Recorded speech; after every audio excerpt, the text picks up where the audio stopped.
Hello YouTube, it's Lion here with Hobbies of a Man once again, and today we are doing another manga review. Now today's manga review is going to be over Prison School Volume 2 or Omnibus 2. I think this collects 2 volumes of the series, but I'm not really sure.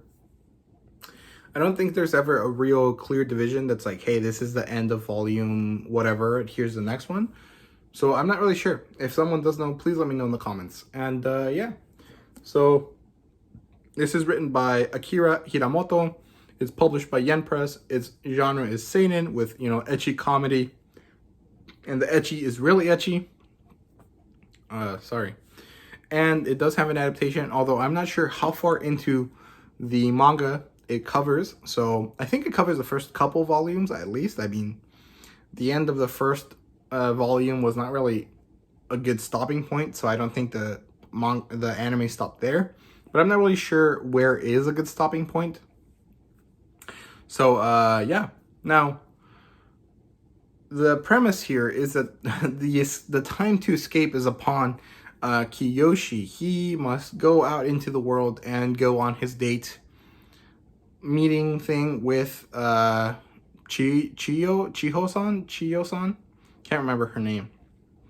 And he does go out, he gets caught, and the fallout has to be dealt with. Now, that's basically it. I will talk spoilers for the first volume if I need to. I'm not really sure. But I'll try my best not to spoil this one. Now, the plotline here is good. It's a lot more plot-based this time. It's a lot less about streaming the different situations together. It's a lot more cohesive, which I really like. I'm very happy about that. I thought the first volume was really good, but it felt like here's an event, here's an event, here's an event, and we had to find a way to connect them. Whereas this one feels more like properly connected, like it was better written. So I'm very happy about that. I do like seeing improvement as I read a series. The funny bits were mixed in much better with the plotline than before. It wasn't two separate kind of things happening at the same time. So I quite like that. Now, the characters, the women are still much better than the male characters. They're much more interesting. They're much better. I was going to say drawn, but not really. Everyone's drawn really well. But the female characters have a lot more development to them, and they feature in a much more interesting way than the male characters.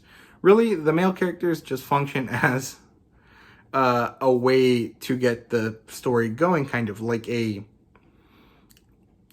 doesn't matter who the character is, it just matters that it's a guy put in a weird situation with a woman. If that kind of makes sense, I hope that does. So all the female characters are a lot more interesting, and it's kind of weird that this happens, because usually the male characters are a lot more fleshed out, and the female characters just kind of serve as, hey, there's women in our book, and or as eye candy, depending on the type of series. So I am happy with this, but it's kind of weird because the character building kind of adds to the etchiness of it. Like it's done in a way to progress the plot forward, to make different situations happen. So it's a little weird, but I quite enjoy the characters.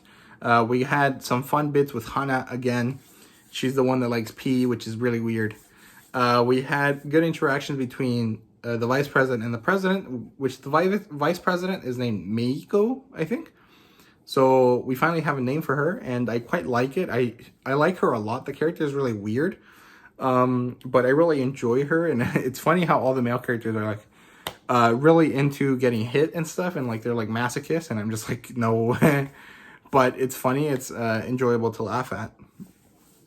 Now, we have some development with Chiyo.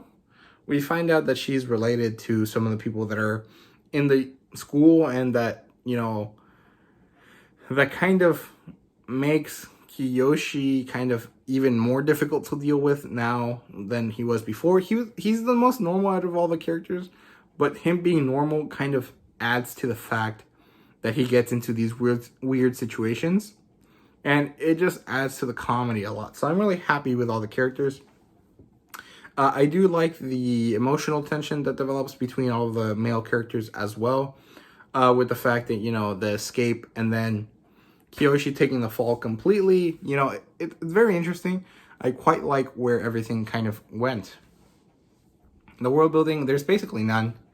But it's good. I like it. I enjoy the whole reading experience. The art is super awesome. The fan service is wild. It's very good.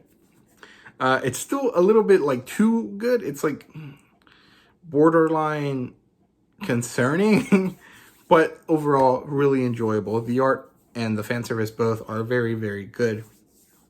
I rate this a 4. Again, there's nothing that blows my socks off, but it's a very enjoyable, fun story. So there is that. I definitely recommend it if you picked up the first volume and you liked it even a little bit. This one will continue that. You'll still really enjoy it, and hopefully you get more into it and then read the rest of it.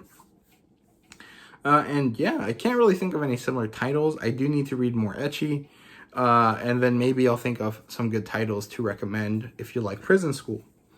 So yeah, thank you guys very much for watching. If you do enjoy, please like, subscribe, and comment down below. Let me know what you thought about Prison School.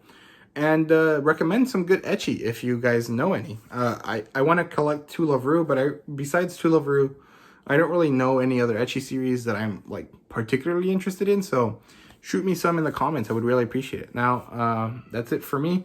Thank you guys, and see you guys later.